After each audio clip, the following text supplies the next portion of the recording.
Santi Aldama. This is a saliva timeout. We need to wipe that ball. Inserted it right in Aldama's face. Goodness, that is filthy. All right, tonight's the night that De'Aaron Fox and Jordan McLaughlin will make their Spurs debut against the Atlanta Hawks and Trae Young, my old buddy Finn Albert's team. But before we get into that, later on tonight, maybe the next game review later tonight, going into tomorrow, we have a game from last night to talk about. So therefore, prayers up for that fan who needed medical assistance, which delayed, the start of last night's game. Was it last night? No, the Monday night's game for 40 minutes. That was a scary situation. You hate to see that. Even after that got situated and we got things back going again, it just wasn't our night at all. Sure, we had the Steph Castle dunk, build us a little bit of momentum to end the second quarter, but it just wasn't enough. So let's talk about it. And I have to make this really quick here because I got a mess to clean up. I had a little bit of a snack because after I got home from, annihilating that steak sandwich in A1 from Mr. Hero with tremendous force, I didn't get a chance to eat dinner because I fell asleep not once but twice. So that's why I ate a snack right away. So therefore... All right, so therefore, when the game finally got going, we were out to a little bit of a good-sized lead. But, of course, as you all know, whenever we start the game off strong, we're still trying to figure it out. The season really didn't start like this. Whenever we jumped out to a good-sized lead, we'd hold it for most of the way. But even when we'd lose it, it would be in the second quarter. The third quarter would be the exact opposite of what it has been since, the twilight of Duncan's career. The third quarter blues. Whenever we bring a good fight and an effort in us, in our squad, we fall down even a semi-deep hole. Guess what? Third quarter has been our strong suit where we figure it out, where we went from being in the third quarter blues to the third quarter comeback kid, or just simply the comeback kid as Jacob Toby, dubbed this team. So therefore, end of the second quarter looked like that was going to be the case until, Memphis hit a bucket of their own, and that was the only time or two we actually tried to claw our way back into that game, except the two Jacksons, Jaren Sr.'s kid, who personally, fanboy cap on, I wish the Spurs would have drafted him with the year he was drafted. That way he could have played, following his dad's footsteps and playing in San Antonio, except I don't know if he would have wore the number 2, which was supposed to be Fox's number, but then he changed his mind to have it be, number 4, where he would honor his wife Reese. But I just wanted him to use number 2, and keep it just for the laughs and the memes and the fact of it being the best way to erase he that shall not be named from our history permanently altogether. But unfortunately, we can't have nice things. And considering, Jaren Jackson and Nazir Mohammed wore those numbers, way before, he ever came to the team to begin with. Because the shills who want to, who still want to, make lame excuses to defend him, ignoring the fact part where he did us dirty off the court in 2017-18, outside of subsequent, I think it was 6 or 9 games. I think it might have been 9. Yeah, 9 games he played. They forget, one, we were already winning games and competing, and a lot of games and competing for championships year in and year out way before he even came, let alone he was a thought. I don't even think he was born when in the early part of Duncan's career. And 2, he gave us a ring. Well, we won 4 without him before that, and not only on 2. We gave him his ring too, so it goes both ways. And 3, the Spurs, R.C. Buford, Pop, and when Coach Bud was with us all those years, and majority of Duncan's career. Who else? The Holtz, all these people. They're known for turning nobodies into stars. So therefore, without us, he that shall not be named wouldn't have become the player that he eventually turned out to be, because nobody knew who he was until he turned him into to a star, and now everybody knows what he is today. Even though we kind of dodged a massive bullet because, he, he proved that he could win without us in Toronto, which I will give him that. I'm not going to kill the guy for that. But when he decided to go to the Clippers, to where he found himself his home, where he wanted to go back to California, I mean, he's put more eggs in the not playing basket than the sitting out basket than he has the playing basket. So either way, he wouldn't be the player that he is if it wasn't for us and Pop and his staff. And most important of all, that 2014 effort, it's not like the 2003 championship where Duncan carried a whole team of nobodies to Spurs' second ring in 2003. And that 2014 with he that shall not be named was not like that at all. No. It was just, some motivation. So from the heartbreak of 2013, that devastating loss in Game 6 where we were 28 seconds away from the championship and whatnot, that was a team effort we called the beautiful game with the beautiful ball movement, how everybody on that team pitched in and, worked together to take down LaFleur and 6 in the finals and sent his ass running back to Cleveland, where we denied him of a three-peat, broke up that super team and, eliminated the bandwagons in Miami to, separate themselves from true Heat fans that have existed since 1988. So, therefore, the only reason why he got it Finals MVP when it could have gone to any other good player in that 2014 team was because he had the job of locking that piece of shit up, and limiting him the way he did in that series. So that's the only reason why. And the fact that he played really, he was probably one of the best where anybody could have played, but the fact that he was so good. And, it was more, not just that, but the fact that he did a good job playing all that tight-ass Dion, LaFleur, and 6 in the finals and made him his bitch. Yeah, that's the reason why he got it. And, Duncan played great, too. Look, he played great in Game 1, in Game 1 victory, the air-conditioned broken AC game, and only lost in the series Game 2, when he could have got Finals MVP at the age of 38, but,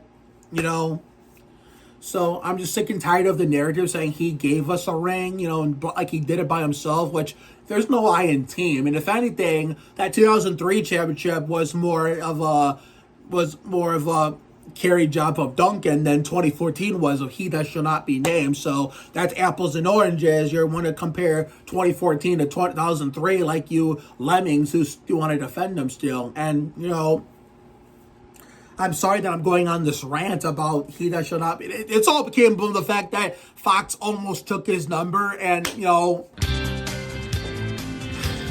sorry, but anyway, it's not the fact that he did us dirty, and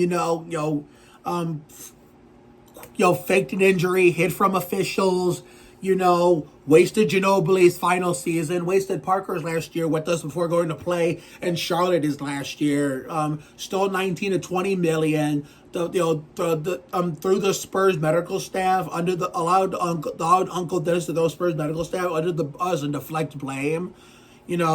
All this other bullshit. Yeah, so for those who want to use the excuse of 2014 he got us a ring as an excuse, can take that and shove it where the sun don't shine. But anyway, I'm done going on that tangent. But anyway, so Fox will make his Spurs debut tonight wearing Danny Green's old number, even though it's more about his wife than it is about Danny Green. So therefore, yeah, kind of like how, to be fair, Devontae Graham wore that number as well, and so did Derek White, after, Danny Green, and the nephew got traded to Toronto for DeRozan and Poodle. You all know, I'm not going to get into that tangent, obviously, but anyway, back to the point of this video. The Grizzlies game did not go so well, considering, in that 40-minute, medical delay did not help us. It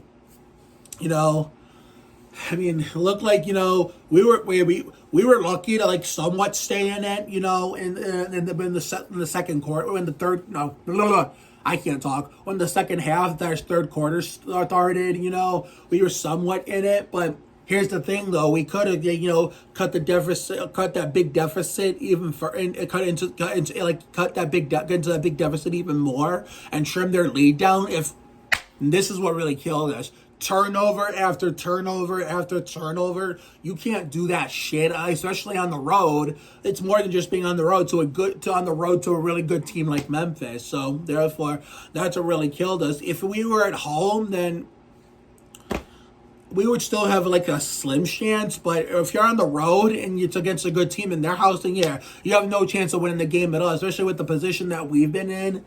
But I know I should not be going on this tangent and rant about, the nephew, because, because even if he stayed, we wouldn't have had Wembanyama. And again, I can see your point. We dodged the bullet, considering, he sat out more games with the Clippers, his hometown team, than he has played. But then again, if there's something that I've learned as a sports fan, and for those who fail to understand and realize, sports fans, whether it be basketball or NASCAR, have players in basketball and drivers in NASCAR they don't like for a specific reason, and it needs to be respected no matter how long ago it was.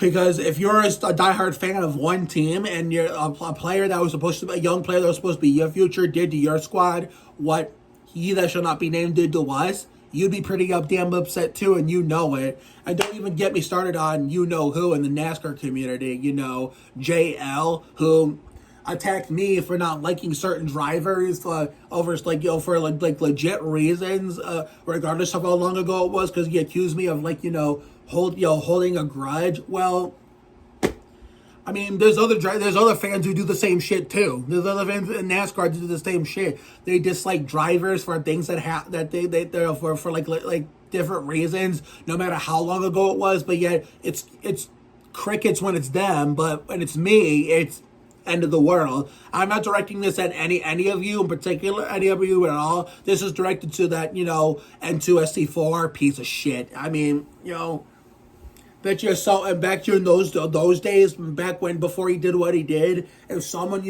wronged Gordon, his boy Jeffy G, in the most serious manner, and because damn well he would be pretty damn upset too, and so he would also dislike or hate that driver if he did someone if he it doesn't matter who it is, did his boy Jeffy G dirty in a serious manner as well. So therefore, to him and all these other fans in the same league as them, just get the fuck out of here. If sports fans or race fans and basketball fans want to dislike a player for something that they did, that wronged their player, wronged their team, wronged their driver, I don't care how long ago it is. If they don't like them for that reason or hate them, then fucking let them. You shouldn't be shitting on them just because what the person that they don't like did was a long time ago. Who fucking cares? I mean, of course you're not gonna like that person. I mean, unless you're brave enough to let forgive them, put their hatred to rest. I have done that before too with drivers. I did, drivers and even athletes I didn't like. So therefore, it can be done, but not all sports fans are like that. And with every athlete or individual doesn't like, it's not going to happen with not going to happen with every single one of them. Some athletes you hate will grow on you. Some will never grow on you. They'll just have your scorn forever. So you get what I'm saying, but.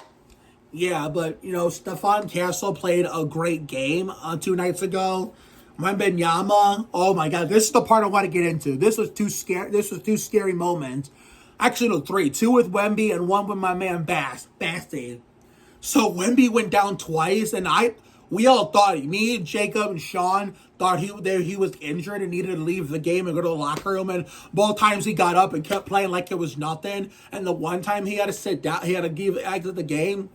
All he did was go to the bench. So we dodged a massive bullet there. But the one that scared me more was Bassi. When he was going up for a layup and got fouled and earned those 2 free throws, he was holding his knee. And we thought he tore his ACL. Was it his MCL or his ACL? I think it was the ACL that he hurt a year ago. And we thought he did it again. And normally, when you're hoping that he can get a stinger, and someone on your team or your favorite team, especially if the player you refer, has an injury like that, and you secretly hope the fanboy cap on and hope he can get up. Most of the time he doesn't. He has to go help out the locker room. But when he got up, he was able to stay in the game and, could finish it. Shoot the free throws and finish it. It was just a stinger. So 3 times, once with Bassie and twice with Wemby, crisis averted. I hope we don't have any of that shit tonight. I mean, the Grizzlies were just too good. I mean, we turned the ball over too many times, and they took advantage of it, of our miscue. So handling the ball, as Sean Elliott dubbed it, ball security. So therefore, kudos to Memphis. They've really really shit on us all season. All the matches they've had against us. So therefore, I can't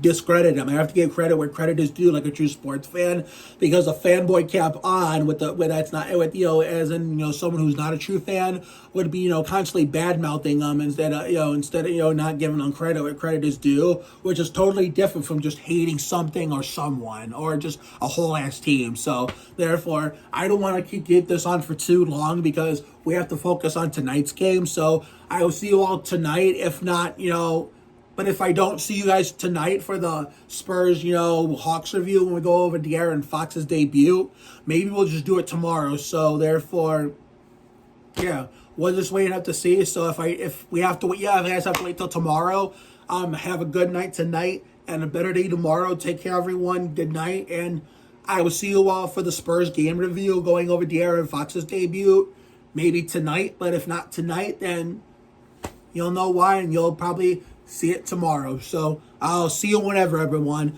Go Spurs, go Spurs, bitch. Oh mama, Wembanyama, Swipa the Fox. Yo, who say you gotta be a big man to compete in the NBA? Not us, Shouty. That's right. Allen and Jerome. That's us. We gonna creep on in. Creeping like a creeper. And drop some Stephon Marbury inner city funk. I'd love to see the face of the fool trying to D my slamming moves to the hole. Yo, David, you may be bigger than me, but you need to get yourself some copper tone lotion. Why that, baby? Cause you just got burned.